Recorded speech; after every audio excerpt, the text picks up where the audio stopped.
Undang-undang harmonisasi peraturan perpajakan menjadi salah satu regulasi penting dalam upaya mendorong pemulihan ekonomi nasional. Menteri Keuangan Sri Mulyani Indrawati menjelaskan, peraturan perpajakan dalam Undang-Undang HPP akan meningkatkan penerimaan dan aturan turunnya akan memberikan fleksibilitas bagi wajib pajak.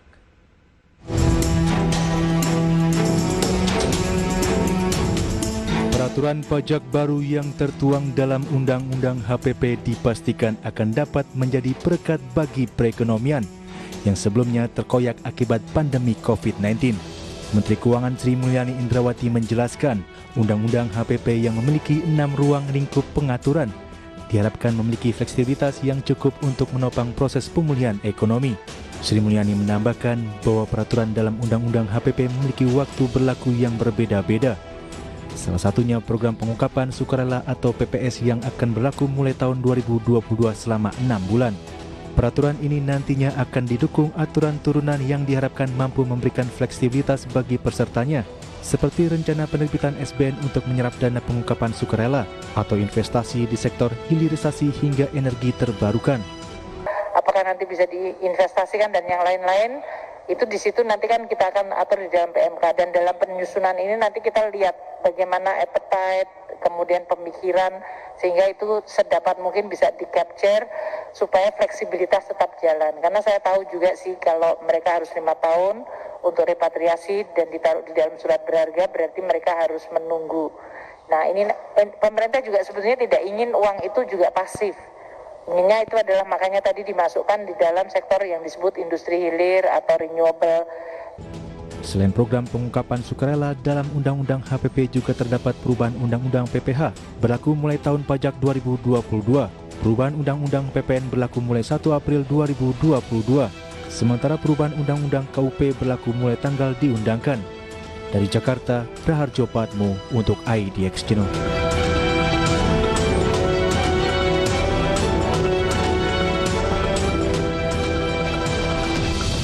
Pemirsa, untuk membahas tema menarik kita pagi ini mengenai perpajakan pasca penerapan dari Undang-Undang HPP, sudah tersambung melalui Zoom bersama dengan Bapak Ajib Hamdani. Beliau adalah dari Badan Kebijakan Moneter dan Jasa Keuangan Kadin Indonesia. Ya, selamat pagi Pak Ajib, apa kabar?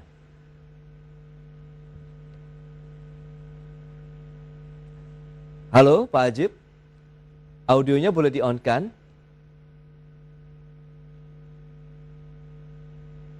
Ya, halo Pak Ajib.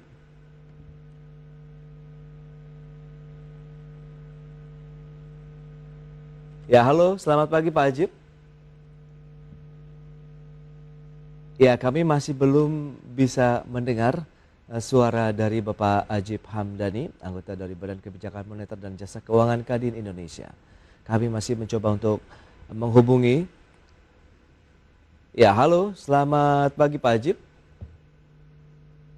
Baik, pemirsa, nampaknya kami mengalami gangguan secara teknis. Nanti kita akan mencoba berhubung kembali begitu dengan Bapak Ajib Hamdani melalui aplikasi Zoom. Tapi kita akan jeda terlebih dahulu dan kita akan lanjutkan di segmen berikutnya. Kami segera kembali. Dan berikut ini akan kami sampaikan sejumlah infografik untuk Anda. Yang pertama, data selengkapnya bisa Anda saksikan di layar televisi Anda. Ini adalah dari tujuan pelaksanaan Undang-Undang Harmonisasi Peraturan Perpajakan. Baik, yang pertama adalah meningkatkan pertumbuhan dan mendukung percepatan pemulihan ekonomi, kemudian mengoptimalkan penerimaan negara, mewujudkan sistem perpajakan yang berkeadilan dan berkepastian hukum, kemudian melaksanakan reformasi perpajakan dan juga perluasan wajib pajak. Kemudian tujuan berikutnya adalah meningkatkan kepatuhan sukarela ini dari wajib pajak di Indonesia. Dan selanjutnya kita lihat dari sisi waktu pelaksanaannya. Ya, memang kita lihat pelaksanaannya bertahap, dan ini adalah yang pertama perubahan dari ketentuan umum dan tata cara perpajakan atau KUP, dan juga perubahan dari Undang-Undang Cukai yang berlaku sejak diundangkan. Ini berarti 29 Oktober 2021. Kemudian ada perubahan Undang-Undang Pajak Penghasilan, ini berlaku mulai tahun depan, tepatnya di tahun 2022. Dan ada perubahan Undang-Undang Pajak Pertambahan Nilai dan juga Pajak Karbon, ini berlaku mulai April 2022. Adapun program dari pengungkapan sukarela. Ini adalah yang diharapkan begitu ya, ada pengungkapan sukarela dari wajib pajak ini berlangsung dari 1 Januari hingga 30 Juni 2022. Berarti 6 bulan. Pertama di tahun depan ini adalah program pengungkapan sukarela dari wajib pajak. Baik, kita akan mencoba kembali untuk berhubung bersama dengan Bapak Ajib Hamdani dari Badan Kebijakan Moneter dan Jasa Keuangan Kadin Indonesia. Halo, selamat pagi Pak Ajib. Selamat pagi Mas Pras. Ya, salam sehat Pak Ajib. Alhamdulillah sehat. Ya, terima kasih atas waktu yang disempatkan. Kita langsung saja mereview nih dari penerapan Undang-Undang HPP yang sudah diundangkan ya di Oktober kemarin. Kalau kita review sendiri dari Kadin Indonesia, bagaimana Pak sejauh ini tanggapan dari teman-teman pelaku usaha dan juga respon begitu sejauh ini? Ya, kalau kita lihat secara umum Mas Pras, bahwa Undang-Undang HPP ini ada sisi positif dan negatifnya. Kalau kita lihat adalah sisi positifnya, Undang-Undang HPP ini mengakumulasi dari semua peraturan perpajakan yang dibutuhkan. Jadi rekan-rekan pengusaha bisa mendesain proyeksi keuangan ke depannya dengan baik karena langsung overall memuat atas undang-undang PPH, PPN, KUP dan bahkan ada beberapa program tambahan, misalnya program PPS maupun pajak karbon. Jadi dengan adanya penyatuan banyak undang-undang, maka buat kawan-kawan pengusaha lebih mudah untuk membuat desain proyeksi keuangan ke depannya. Dan yang kedua yang menjadi hal penting dan menarik Mas Pras adalah bahwa ada tempo waktu untuk otoritas melakukan sosialisasi sebelum program-program tersebut berlaku. Contoh misalnya di Undang-Undang PPS-nya misalnya di bagian program pengungkapan sukarela, kalau kita bandingkan dengan masa teks amnesti jilid pertama. Teks amnesti jilid pertama Mas Pras, ketika ketok palu pada tanggal 1 Juli 2016, pada saat itulah kemudian undang-undang itu berlaku. Sehingga wajib pajak tidak punya kesempatan waktu panjang untuk berpikir, mengevaluasi untuk ikut atau tidak, dan bagaimana bersikap terbaik atas regulasi yang ada. Hal berbeda yang dilakukan di Undang-Undang HPP sekarang adalah ketika ada program PPS misalnya, undang-undang sudah diketok palu kemarin, tapi kemudian ada masa berlaku di mana undang-undang PPS ini berlakunya di tanggal 1 Januari nanti. Jadi hal positif kedua Mas Pras adalah ada masa waktu yang cukup bagi otoritas melakukan sosialisasi dan edukasi kepada para wajib pajak. Dan saya pikir itu sangat positif buat para pengusaha Mas Pras. Baik, dan sejauh ini apakah langsung direspon bahwa mereka akan bersiap-siap apabila memanfaatkan tadi ada program pengungkapan sukarela? Menurut Anda ini semacam shortcut yang menarik juga yang sudah diambil oleh pemerintah ini untuk memperluas lagi basis pajak dan meningkatkan kesadaran wajib pajak baik dari sisi pengusaha maupun masyarakat umum lainnya?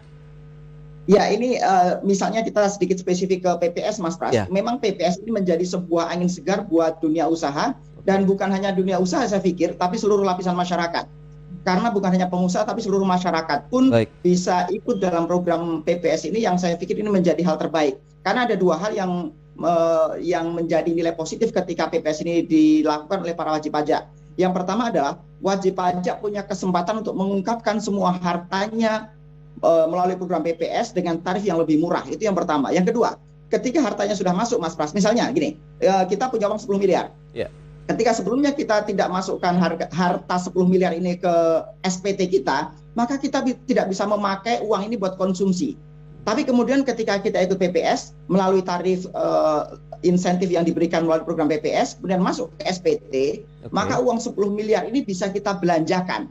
Sehingga kemudian harapan jangka panjangnya ke depan adalah bagaimana setelah program PPS ini, maka banyak harta, entah itu misalnya uang liquid, entah emas, entah saham, entah properti misalnya, tanah kosong, rumah, ruko, dan lain-lain, kemudian itu bisa masuk ke siklus ekonomi yang ada, sehingga bagaimana harta yang kemudian terlaporkan melalui program PPS ini bisa memberikan daya ungkit ekonomi yang lebih baik. Demikian harapannya Mas Pras. Baik, tapi sejauh ini dari kehadiran Undang-Undang HPP ini apakah sudah memenuhi juga ini dahaga dari para pelaku usaha? Paling tidak ini sudah sesuai begitu dengan keinginan teman-teman. Begini Mas Pras, sebenarnya secara umum Undang-Undang HPP ini sudah melalui proses panjang. Jadi ada diskusi yang terbangun antara legislatif dengan eksekutif dan kemudian melalui dunia usaha juga. Makanya waktu itu ada dua hal yang kemudian dunia usaha melakukan keberatan sehingga kemudian itu di-cut. Misalnya yang pertama adanya waktu itu namanya alternatif minimum tax. Jadi bahkan perusahaan rugi harus bayar pajak. Itu kita dari dunia usaha minta jangan.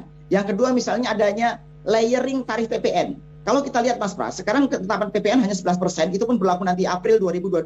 Sebenarnya konsep awalnya bukan itu. Konsep awalnya adalah PPN itu maksimal sampai dengan 15% dan ada layering, ada layer, ada yang 10, 12, 15 misalnya. Pengklasifikasian begitu ya? Itu akan sulit ya.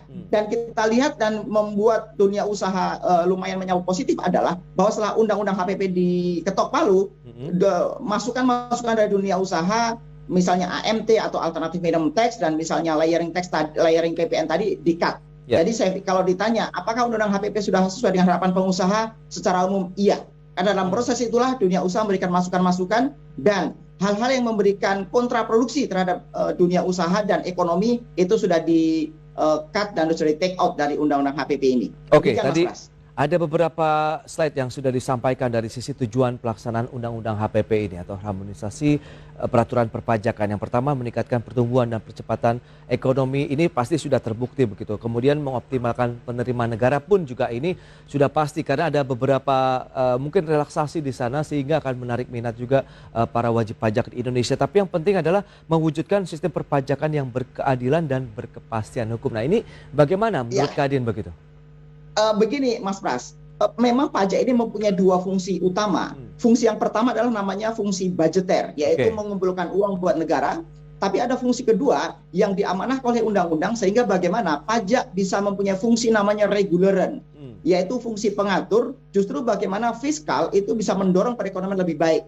Makanya kemudian ketika kemarin Bu Sri Mulyani kick off atas undang-undang HPP ini menyampaikan bahwa pekerjaan pajak adalah pekerjaan yang kompleks. Satu sisi punya amanah untuk mengumpulkan uang buat APBN, tapi sisi lain bagaimana pajak juga bisa menjadi instrumen paling tepat untuk bisa mendorong perekonomian itu. Dan saya pikir undang-undang HPP menjadi sebuah jalan tengah bagaimana fungsi budgeter maupun fungsi reguleran bisa berjalan dengan optimal. Yang menjadi PR selanjutnya adalah bagaimana regulasi turunan atas undang-undang ini, karena itulah yang kita tunggu dari dunia usaha. Demikian Mas Pras. Itu dia. Dan ini kan masih dalam proses penggodokan juga kalau kita lihat dari beberapa aturan turunan yang akan dilakukan oleh para pemangku kepentingan di dalamnya setelah undang-undang ini diundangkan juga oleh pemerintah. Tapi kita lihat dengan beberapa pelaksanaan yang bertahap seperti yang sudah kita sampaikan tadi. Yang pertama sejak diundangkan adalah perubahan dari KUP atau ketentuan umum dan tata cara perpajakan dan juga perubahan undang-undang cukai. Menurut Anda juga dengan KUP sendiri yang sudah ada perubahan, ada fleksibilitas di sana begitu? Ya, fleksibilitas itu nanti kuncinya ada di bagaimana aturan turunan yang dibuat oleh otoritas. Karena begini Mas Pras, dalam konteks undang-undang inilah berbicara makro. Nanti di konteks teknisnya ini banyak PR-PR yang perlu kita urai dengan baik. Betul. Dan membutuhkan jalan tengah terbaik antara realitas dunia usaha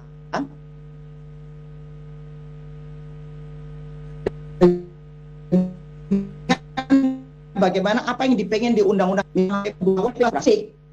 NIK itu sekarang sudah bisa menjadi KTP loh, sudah menjadi NPWP loh. Nah ini kan perlu dicermati dengan baik bagaimana misalnya transaksi-transaksi yang terjadi di lapangan misalnya kemudian mereka tidak mau memberikan KTP-nya, ini kan menjadi hal-hal yang sensitif dan otoritas harus memahami ini sehingga bagaimana aturan turunan dari undang-undang HPP ini tetap relevan untuk bisa menjadi pendorong perekonomian yang lebih baik.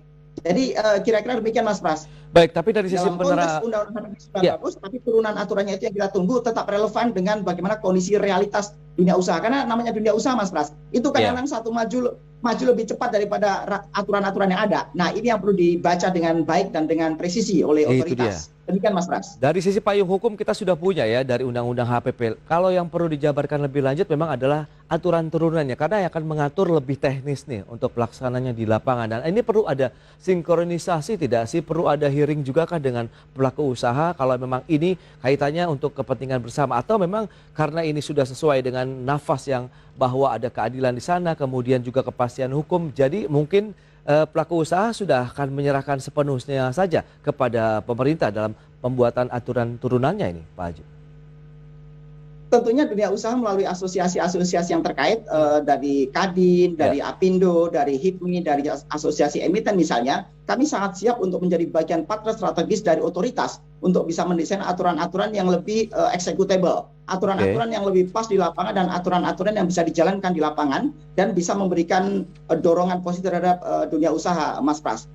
Bahkan kita secara rutin melakukan diskusi baik formal maupun informal dengan otoritas untuk bisa membuat aturan yang terbaik, yang satu sisi otoritas bisa menjalankan di lapangan, tapi satu sisi buat dunia usaha itu bisa terus terdorong dengan baik atas aturan-aturan turunannya. Jadi jangan sampai aturan sudah bagus, tapi begitu turunannya membuat pusing dunia usaha. Itu yang kita hindari, Mas Pras. Nah, kira-kira apa nih yang menjadi concern dari dunia usaha dan teman-teman dari Kadin? Kita akan bahas di segmen berikutnya, Pak Ajib. Kita akan jeda sebentar ini. Ya, pemirsa, kami masih akan kembali usai jeda yang satu ini.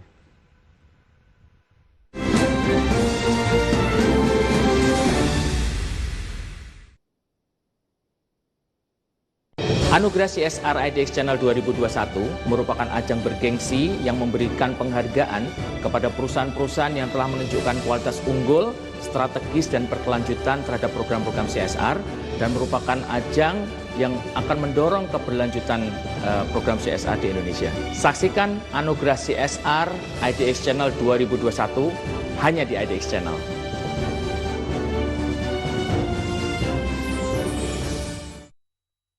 Ya halo pemirsa, nama saya Mangi Teracong. Saat ini saya menjabat sebagai presenter dan juga associate producer. Saat ini saya membawakan program IDX Conversation Closing, di mana di program tersebut saya menganalisa isu-isu ekonomi yang menarik, baik dari luar negeri maupun juga dari dalam negeri. Tentunya hingga saat ini saya masih terus belajar dan saya sangat menikmati profesi tersebut.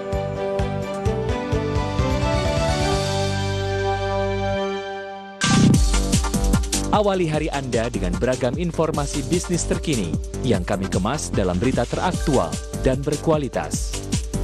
Power Breakfast, informasi terkini seputar ekonomi, bisnis, pasar modal, dan industri kreatif yang dikemas secara ringan. New Screen menyajikan informasi ekonomi, bisnis, dan keuangan. Market Headline menayangkan berita ekonomi dan bisnis dalam bahasa Inggris.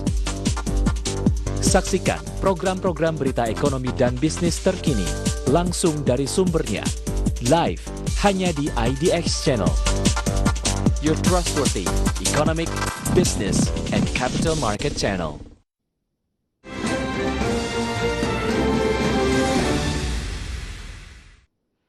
Baik pemirsa, terima kasih Anda masih bergabung bersama kami dalam Market Review, dan kita akan lanjutkan kembali perbincangan bersama dengan Bapak Ajib Hamdani dari Badan Kebijakan Moneter dan Jasa Keuangan Kadin Indonesia. Baik Pak Ajib, kita akan lanjutkan kembali Pak. Concern dari teman-teman Kadin Indonesia ataupun dunia usaha tadi sempat tertunda begitu. Bagaimana dengan aturan-aturan turunan begitu dari penerapan undang-undang harmonisasi peraturan perpajakan ini? Seperti apa? Jadi begini Mas Pras, undang-undang HPP ini sudah sangat bagus, tinggal sekali lagi bagaimana aturan ini tetap bisa relevan, terutama di undang, yaitu bisa mendorong dunia usaha bisa bertumbuh dengan lebih baik. Sebagai contoh, berbicara masalah teknis, bagaimana ketika terjadi transisi antara PPN 10% menjadi PPN 11% pada tanggal 1 Januari 2022 misalnya. Nah ini kondisi-kondisi krusial yang membutuhkan aturan penjelasan yang detail dan executable di lapangan. Contoh lain misalnya berbicara program PPS. Nah program PPS ini misalnya orang mengakui punya harta yang diukur dan dibuktikan, misalnya dia punya emas 5 miliar misalnya. Nah, hal seperti ini yang memerlukan pengaturan-pengaturan teknis sehingga teman-teman otoritas bisa menjalankan dengan baik. Jangan sampai ada penafsiran berbeda antara kantor pajak satu dengan kantor pajak yang lain misalnya. Itulah yang dibutuhkan oleh dunia usaha, adanya kepastian dan adanya kesamaan dalam pengertian aturan yang ada. Nah, sekali lagi banyak sekali aturan-aturan teknis yang selanjutnya memerlukan penafsiran-penafsiran dan memerlukan aturan-aturan lebih lanjut turunan dari undang-undang HPP itu sendiri, Mas Pras. Kira-kira demikian, dan hampir semua aspek pajaknya mulai dari PPN sampai dengan PPS dan lain-lain itu membutuhkan aturan yang executable di lapangan. Dan seluruh asosiasi pengusaha tentunya sangat siap untuk menjadi bagian otoritas untuk bisa menjalankan itu dengan baik, Mas Pras. Baik, ini sudah